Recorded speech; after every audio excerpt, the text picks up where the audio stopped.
Waktu operasi pertama, doktor dah beritahu mata saya batu parah. Dia cuba baiki.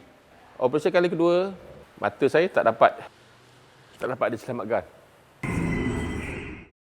Makcik buat anyaman ni daripada tok nyamuk cik sejak umur 12 tahun. Beli kuang di pokok, buat layu, jangka jemur, rendam. Lepas tu jemur beri kering, kita celup menjadi color.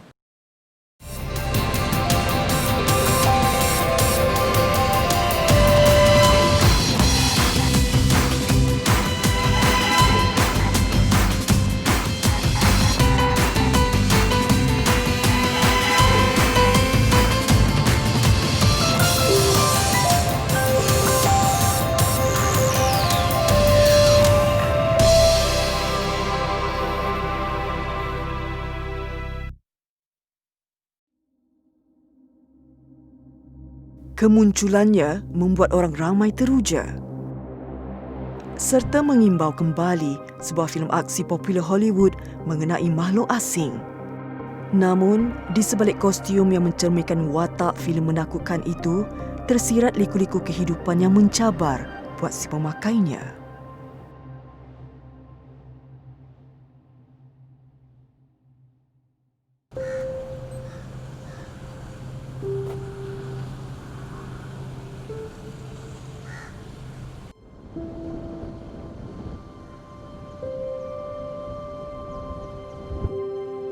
Medan selera Padang Brown, Georgetown, Pulau Pinang. Ia bagaikan syurga makanan, menyajikan variasi menu tempatan yang menggiurkan. Namun, ekoran penularan wabak COVID-19, aktiviti di sini menjadi semakin terhad. Mujur, setelah terlaksananya Perintah Kawalan Pergerakan Pemulihan PKPP, orang awam dibenarkan untuk berkunjung di premis makanan dengan mematuhi Standard Operating Procedure SOP yang ditetapkan.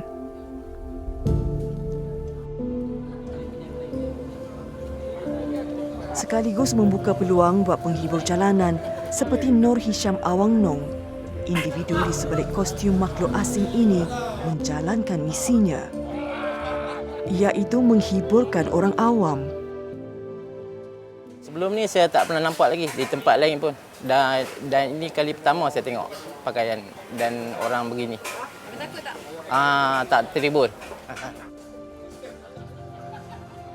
Watak kostum ini pernah menjadi sebutan ramai dalam filem Predator pada tahun 1980-an.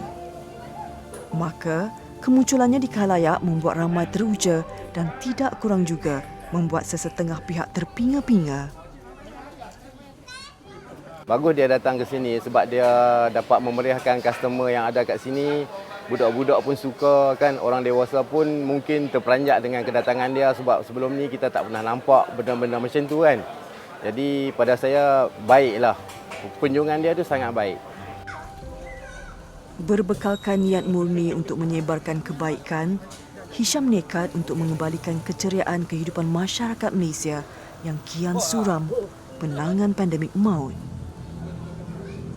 Orang macam stres, bosan. Jadi saya menggembirakan mereka ni semenjak PKP mula dilonggarkan, saya beraksi di luar untuk menghiburkan orang ramai supaya kembali ceria, hilangkan stres diorang, macam dapat melupakan sebentar lah PKP COVID yang mereka ni macam tak boleh beriadah. Jadi melalui ini saya meriadahkan diri saya dengan diorang, menggembirakan diorang.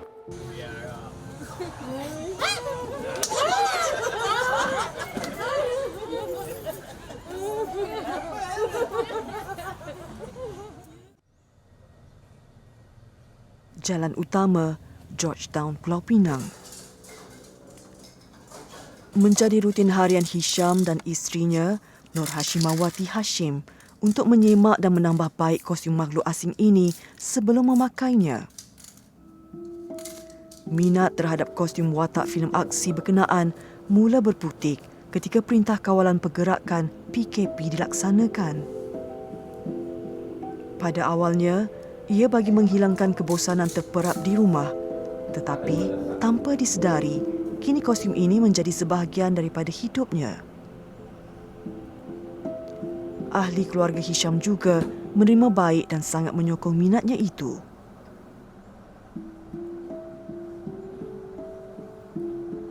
Menurut Hisham, setiap bahagian pakaian ini mempunyai rekaan tersendiri dan menjadikan harga kostum seberat 8 kg ini mencecah RM6,000.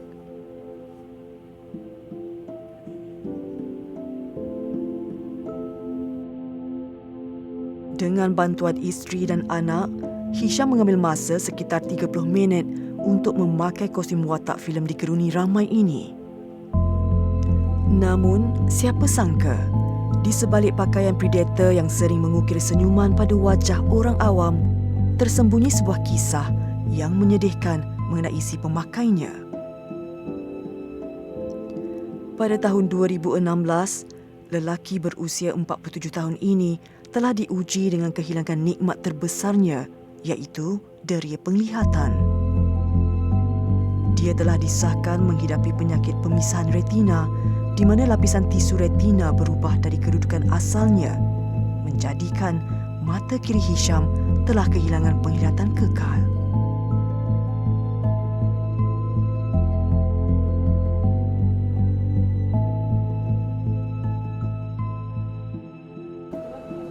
Sejak bergelar OKU penglihatan, Hisham terpaksa bersara daripada pekerjaannya sebagai pemandu ambulans dan melakukan perniagaan ayam goreng gunting di jalanan. Dia bersyukur kerana tidak keseorangan dalam menghadapi ujian yang tertulis untuknya. Bila dia nak sesuatu, okey akak kata okey, jom kita buat. Bila dia kata dia nak beli topi predator tu kan, akak cakap, ish, mahal ni. Tapi dia kata duit pencen dia ada. Okey, jom kita beli. Demi kebaikan dia. Sebab bila doktor cakap mata satu lagi pun kemungkinan ke arah tu juga. Jadi tak salah kan kalau kita berkorban untuk dia kan. Sebab kita akan lihat dia tak tahu sampai bila nak lihat.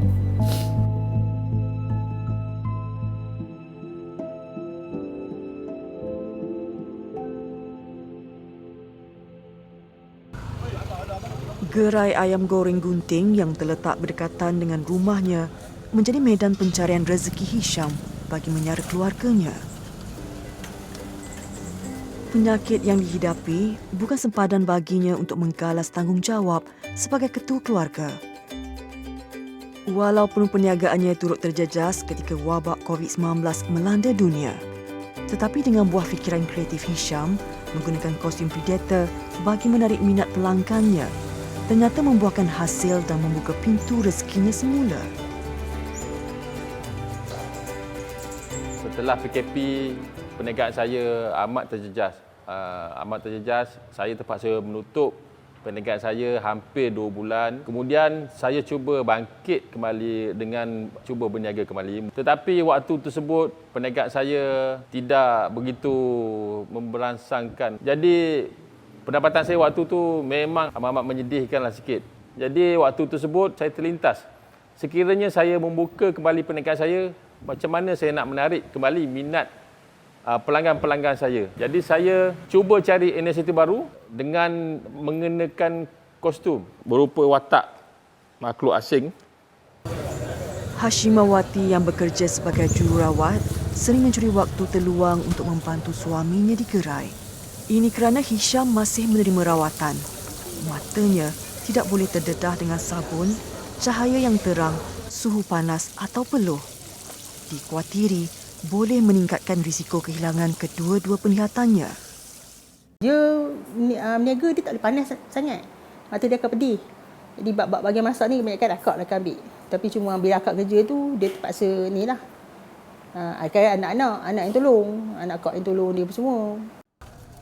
Ini untuk kru kan dia?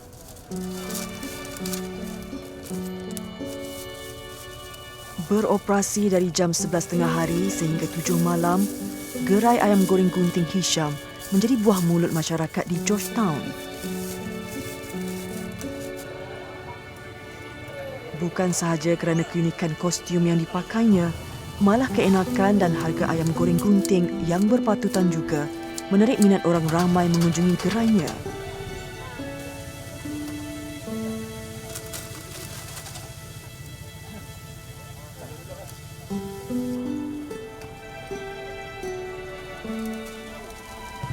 Saya selalu mai sini sebab ayam dia sedap, rangup. Lepas tu ayam dia murah. Sekata RM3 je. Kalau beli 2 kata dapat RM5. So lagi pun dapat jumpa predator. Dia suka mengusik orang, dia suka beramah mesra lah. So bila kita nak beli tu kita seronok. 1, 2, 3.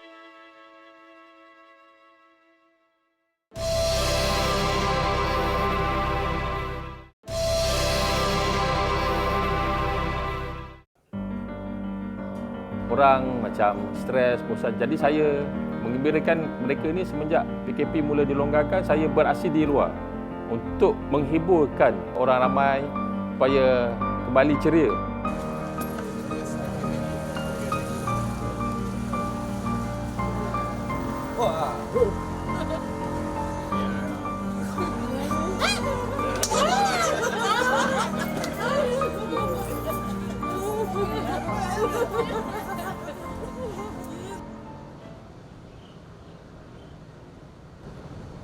Georgetown, Pulau Pinang.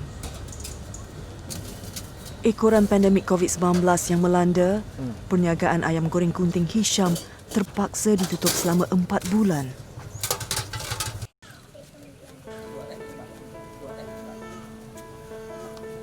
Namun, selepas dibuka semula dengan menampilkan kelainan memakai kostum predator, gerainya kini menjadi buruan ramai.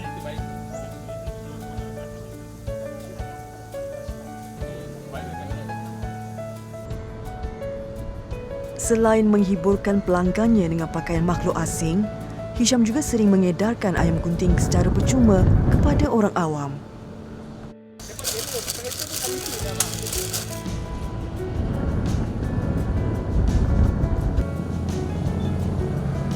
Lazimnya, ia adalah di atas permintaan sesetengah individu yang ingin bersedekah kepada orang ramai.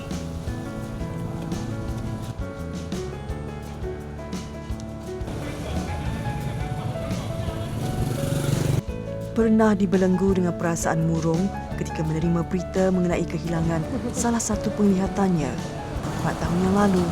Kini dengan sokongan keluarga, Hisham telah berjaya keluar dari dunia gelapnya dan berazam menghiburkan orang lain dengan cara tersendiri.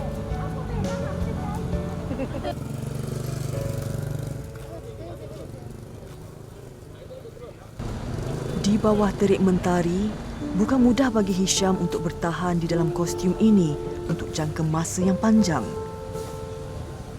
Persekitaran yang panas akan menghasilkan peluh yang banyak, terutamanya pada kawasan muka. Ia menyebabkan peluh mengalir ke dalam mata dan menjejaskan semula kesihatan penglihatannya. Namun, demi permintaan pelanggannya yang teruja berjumpa dengan predator, inilah pengorbanan yang harus dilakukan Hisham.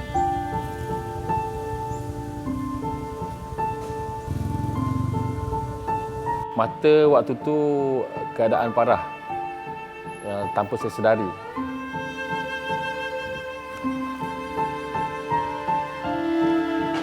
Waktu operasi pertama, doktor dah beritahu keadaan mata saya waktu tu parah. Dia cuba baiki. Operasi kali kedua, mata saya tak dapat diselamatkan.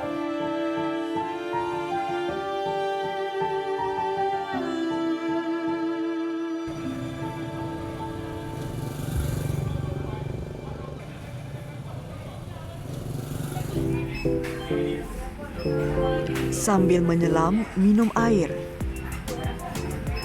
Biasanya Hisham juga akan memperolehi sumbangan daripada orang ramai yang terhibur dengan kostum predator yang dipakainya. Sumbangan itu kemudian akan digunakan Hisham untuk membeli mainan buat kanak-kanak pesakit kanser di sebuah hospital awam Pulau Pinang.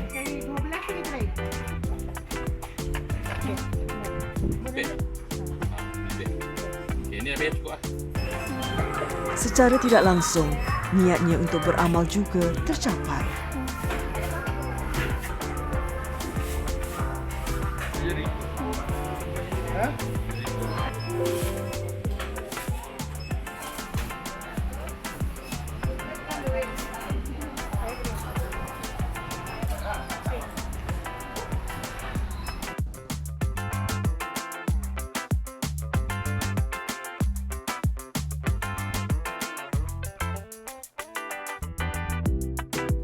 Hospital Pulau Pinang.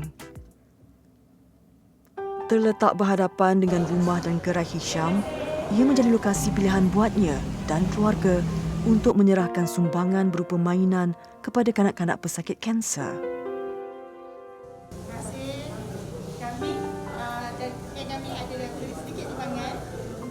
Pesakit kanak-kanak ni datangnya daripada pelbagai background dan juga ada pelbagai cabaran.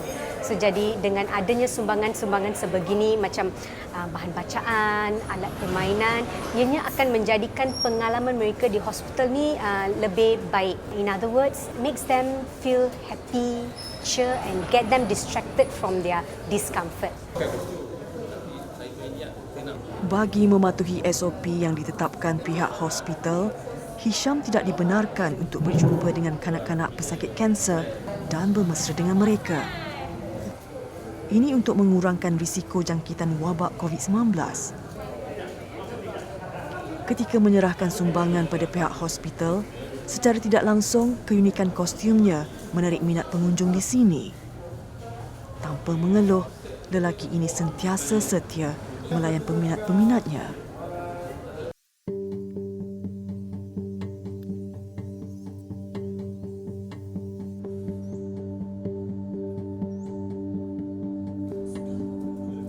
Selain membuat kerja amal bersama kanak-kanak penghidap kanser, Hisham juga akan membeli makanan untuk diberi kepada para gelandangan. Dia dan rakan-rakannya mula melakukan aktiviti ini sejak 9 bulan yang lalu. Pernah merasai hidup dalam serba kekurangan, timbul niat bagi membantu mereka yang terpencil dari kemakmuran.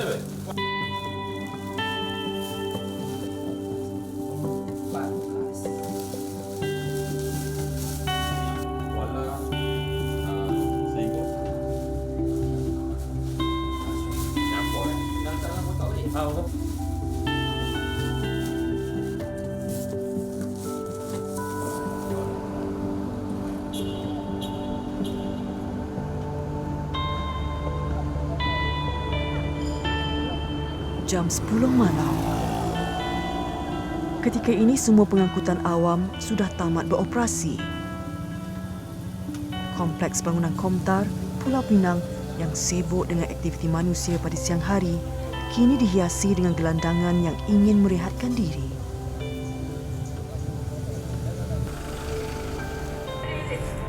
Namun, misi sang predator belum berakhir. Lelaki di sebalik kostum ini percaya bahawa di dalam rezekinya terselit juga rezeki insan yang tidak bernasib baik. Hampir setiap malam, dia dan rakannya akan mengedarkan bungkusan makanan dan minuman buat para gelandangan yang berteduh di sini.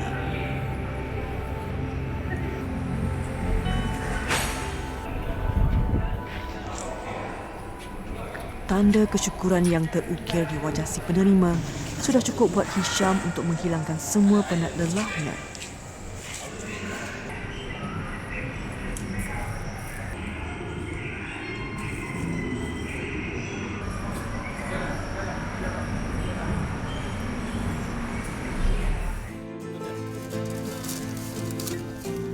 Bermula dengan hobi, lama-kelamaan kostum makhluk asing ini bagaikan sudah sebati dengan diri Hisham dalam mencari rezeki.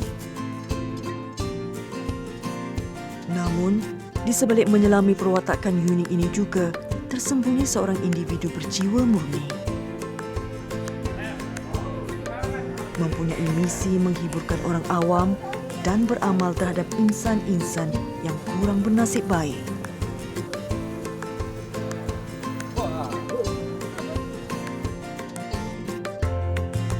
Usaha ini akan diteruskan sampai bila-bila, selagi kesihatan penglihatannya mengizinkan.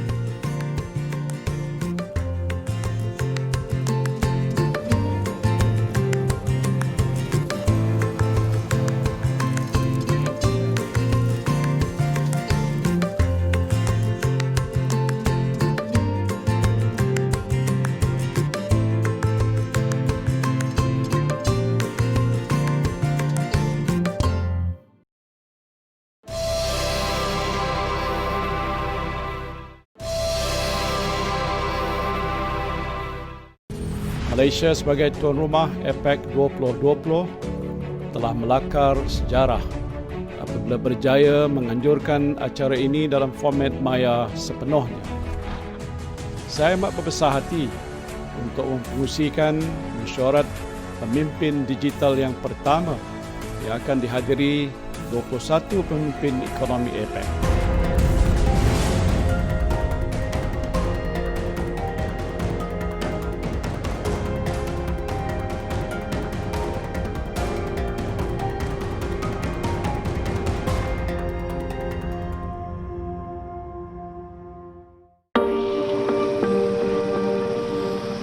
Keupayaan Malaysia dalam menganjurkan acara prestij dan bertaraf antarabangsa telah lama diakui dunia. Namun menjadi cabaran berbeza untuk menjayakan APEC 2020 yang perlu digerakkan secara maya sepenuhnya setelah dunia dicengkam gelombang COVID-19 yang belum berakhir. APEC ialah persidangan kerjasama ekonomi Asia Pasifik, iaitu sebuah forum yang melibatkan penyertaan 21 ekonomi. Biar apapun yang terjadi, forum ini tetap dilaksanakan dengan penuh amanah sebagaimana kejayaan APEC 1998 yang menyaksikan Malaysia menjadi tuan rumah buat kali pertama. Ketika itu, dunia bergelut dengan kemelesatan ekonomi dan menjadi satu cabaran buat Malaysia untuk mengemudi dialog serta perbincangan yang memandu ke arah kesejahteraan ekonomi yang berada dalam komuniti APEC. Kebijaksanaan dan kecekapan Malaysia sebagai penganjur membolehkan pelbagai kata sepakat dan solusi dapat dicapai dalam membina kerangka kerjasama yang mantap, lantas mengurangkan kesan kelembapan ekonomi sejagat.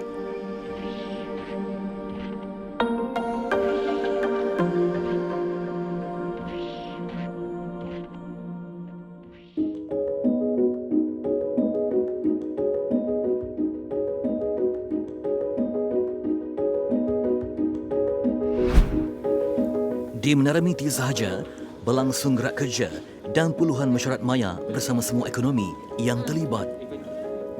Menggerakkan mesyuarat ini memerlukan kejituan perancangan dalam aspek logistik, komunikasi dan substantif agar mesyuarat dapat berjalan dengan lancar. 8 zon waktu berbeza dan perlu memastikan ketersambungan internet sentiasa sempurna sepanjang forum. Satu cabaran besar dalam pengalian APEC 2020 yang berlangsung dalam format baru dengan suasana perintah kawalan pergerakan.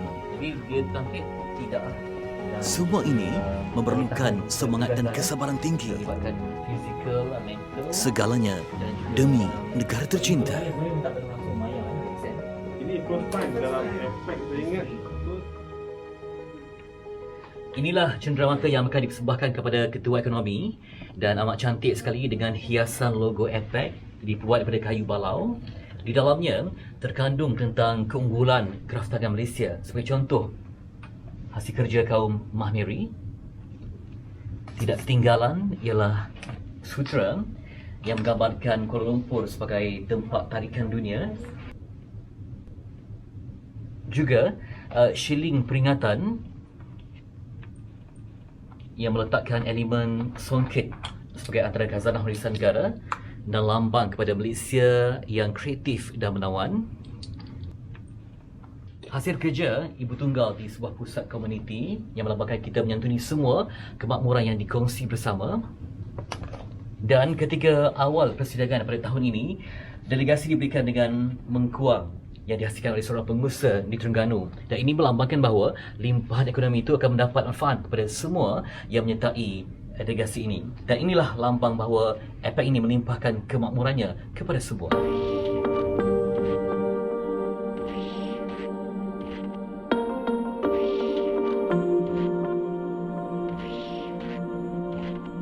Apabila kita anjurkan secara fizikal dahulu, apabila dia terima barang-barang ni, ada juga delegasi yang tangkap gambar, repost kat Twitter dan mengatakan bahawa ekonomi lain boleh mencontohi Malaysia kerana hadiah yang diterima sangat unik dan pelbagai dan bukan hanya seperti barang hadiah korporat biasa.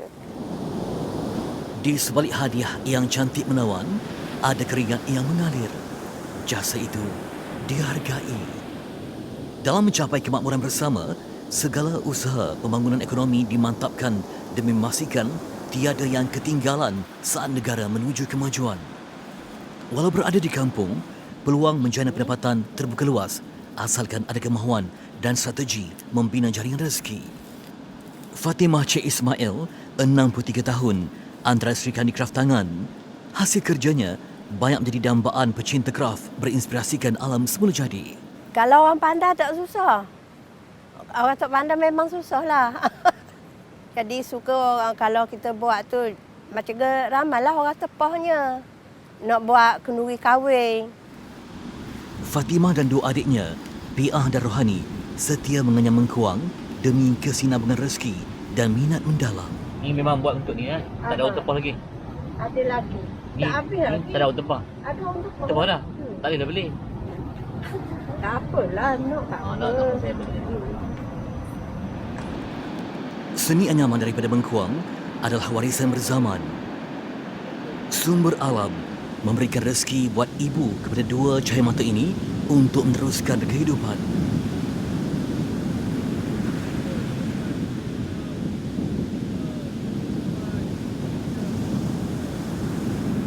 Makcik buat anyaman ni daripada tok nyam makcik sehingga habis dah tok nyam meninggal tu. Lepas mak, lepas tu makcik pula. Lepas makcik ajar adik-adik pula buat. Jadi benda ni turun-menurun lah. Sejak umur? Sejak umur 12 tahun. Dah lama dah buat ni.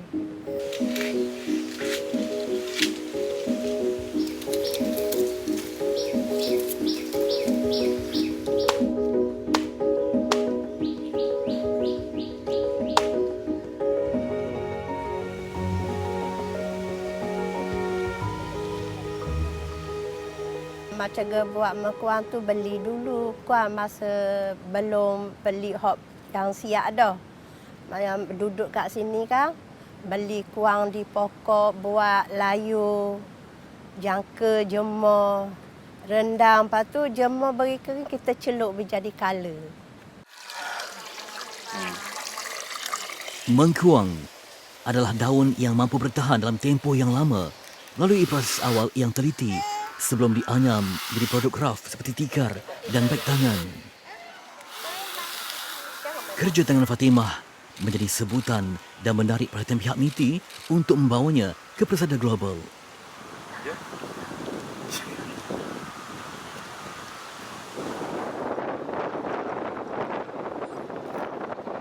Dulu macam Nora tu kan, dia pergi dekat pasar Kedapayang tu. Ada tokel dekat Kedapayang, dia nak tu supik tu buat. Diorang mari cari makcik yang supik tu 3 beradik dia kata. Kebetulan tu suami duduk dekat bawah. Dia pun naik atas rumah, dia pun tengok buat. Oh makcik buat ni. Suka sangat, memang seronok dia tengok. Makcik duduk luruk kurang, duduk anyang apa. Akhirnya dia beli sampai 300 unit masa dia beli. Lepas pada tu dia ambil gambar video, dia tunjuk tu lagu lalu macam Menteri Perdagangan hantar orang dia mari. Lepas tu dia kata makcik kalau tahun depan ni bulan 11 ada orang mari pula makcik dia kata.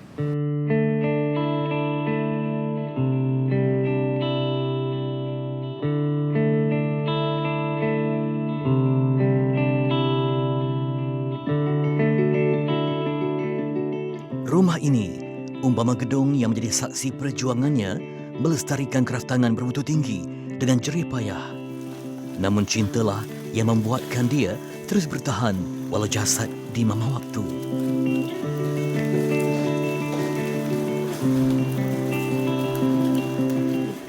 Maknanya umur 12 tahun buat ya? 12 tahun, okey. Baiklah, sejak 12 tahun, Fatimah telah pun terlibat dalam dunia anyaman mengkuang ini. Bermaksud telah 50 tahun abadikan diri untuk dunia kraft tangan yang cukup indah ini. Dan awal tahun ini, dia menerima kejutan apabila hasil kerjanya dipilih sebagai salah satu daripada cenderamata yang dipersembahkan kepada delegasi asing sesuai dengan APEC 2020. Suka tak? Suaminya, Razali Mat, tidak mampu lagi bekerja akibat sakit tua. Justru itu, mengkuang ini menjadi nadi yang meneruskan sumber rezeki mereka sekeluarga. Orang nak ambil kelas Makcik Tambuh, susah. Satu hari duduk di kelas dari pagi, daripada pukul 8 sampai pukul 5 petang Makcik Tambuh. Baru ni kraft tangan, ajak nak pergi kerusuh ajar orang. Makcik Tambuh, ajar orang dok pandai sakit kepala. Ajar adik tak apa. Ajar adik dia kurang faham, makcik letak tangan. Dalam gurauan, terserit pesanan. Fatimah belum bersedia untuk mengajar. Menurutnya, tanpa jiwa, cinta dan kesungguhan, sesuatu karya takkan menjadi, melainkan disiplin dan semangat tinggi datang bersama tanpa sedikit pun rasa jemu. Kesungguhan menghidupkan tradisi ini perlu lahir dari hati yang ikhlas. Buat semula ni.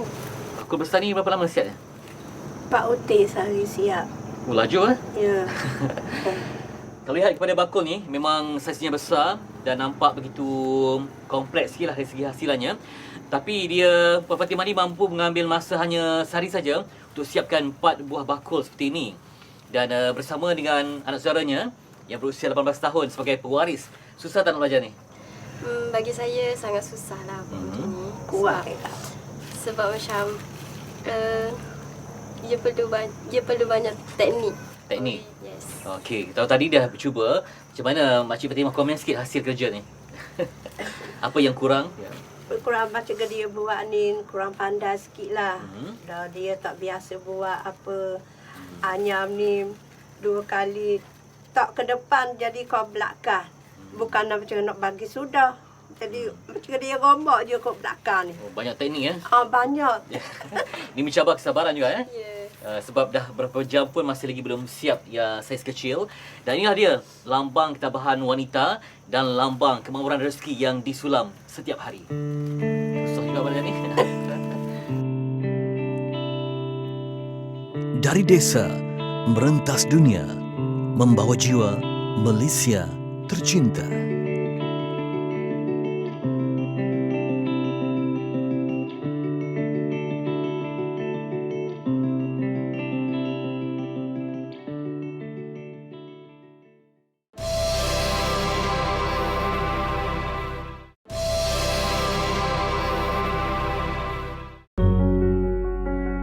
Kementerian Perdagangan Antarabangsa dan Industri dengan sokongan pelbagai kementerian lain dan sektor swasta bersatu menjayakan APEC 2020 yang penuh sejarah.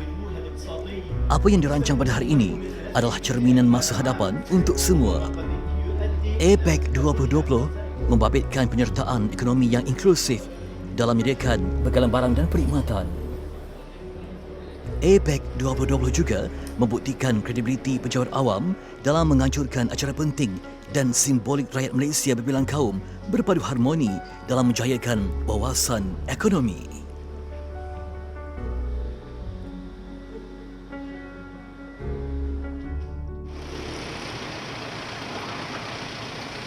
Idea anak muda tidak diketepikan.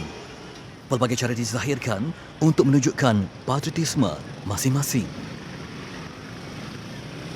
Di tengah-tengah metropolitan Kuala Lumpur, Edmund Loh Yuman diberi peluang melukis mural yang menggambarkan falsafah APEC 2020.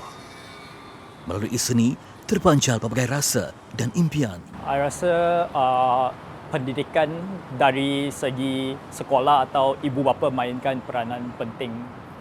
So, kita harus galakkan anak-anak muda untuk ekspreskan kreativiti. Jangan simpan dan tak buat langsung. Saya amat bersyukur kerana dapat menyumbang sedikit dengan mengguna bakat saya supaya dapat memberi senyuman kepada rakyat dan juga siapa yang lalu area-area KLCT sana.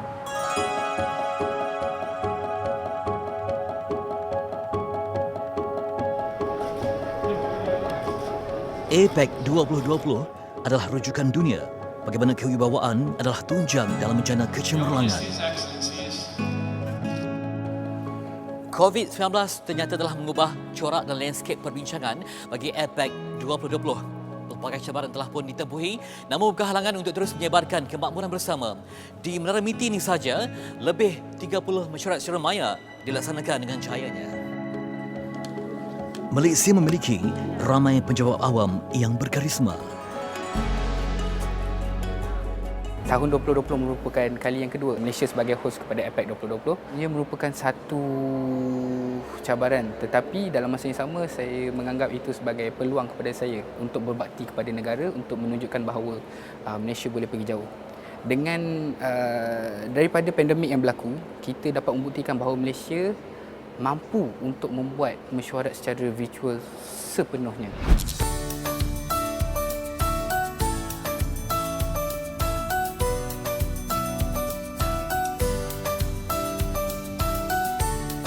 Saat Malaysia bangun kembali daripada cabaran domestik seperti pertukaran kerajaan dan kekangan pandemik COVID-19, terselah iltizam semua pihak yang berganding bahu demi melihat forum ini mencapai segala matlamatnya.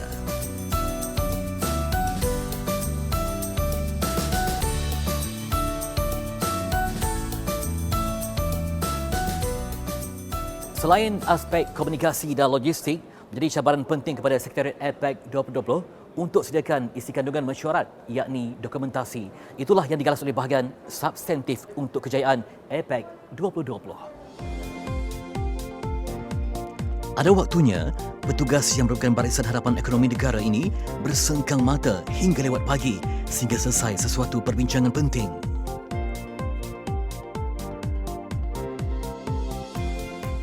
Di bahagian substantif, kami bertanggungjawab untuk perkara-perkara berkaitan dengan penyediaan polisi dan hala tuju untuk APEC 2020 secara keseluruhan. So, sejak daripada 2018, kami telah menjalankan pelbagai libat urus dengan pihak-pihak berkepentingan serta kementerian-kementerian lain dan agensi-agensi kerajaan yang lain untuk mengenal pasti apa tema untuk APEC 2020 serta bidang-bidang keberhasilan utama dan kepentingan utama yang boleh diketengahkan oleh Malaysia pada tahun 2020. Please give us a few seconds to ensure that the photos are safe. In the meantime, do make yourselves comfortable and we will make another announcement once we are ready to go live. Paling penting ataupun yang paling saya akan treasure, nilai adalah kerjasama di antara pegawai-pegawai dan juga di kalangan National Secretariat ini sendirinya. Semasa kami ditugaskan di APEC 2020 National Secretariat itu, semua dari pelbagai bidang. Kami hanya beberapa daripada kami yang pernah ada pengalaman APEC sebelum ini.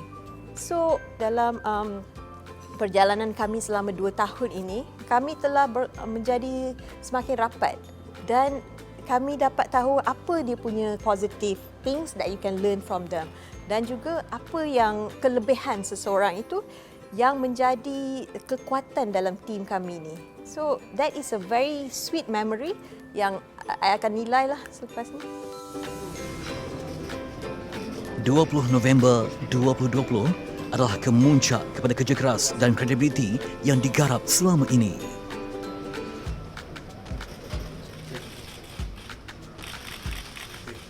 As the chair of APEC 2020, Malaysia is proud to carry the theme Optimizing Human Potential Towards a Resilient Future of Shared Prosperity. And this theme serves as a reminder for all of us that everything we do in APEC must eventually contribute towards the prosperity of our people.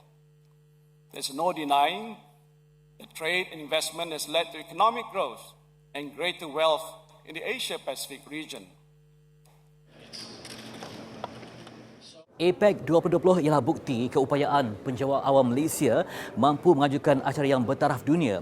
Malah juga membuktikan Barisan Harapan Ekonomi Negara begitu komited dalam menjayakan impian kemakmuran bersama.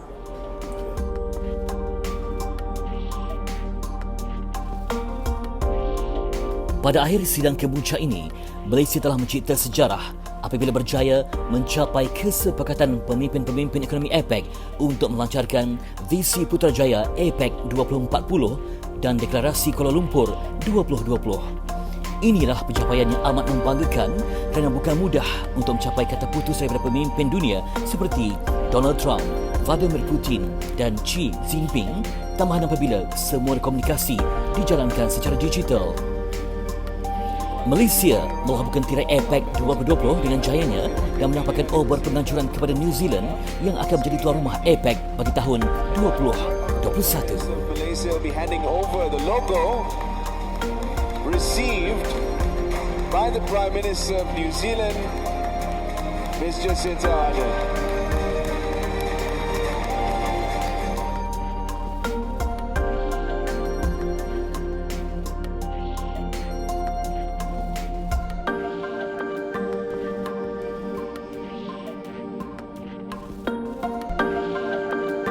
Terima kasih, Miti.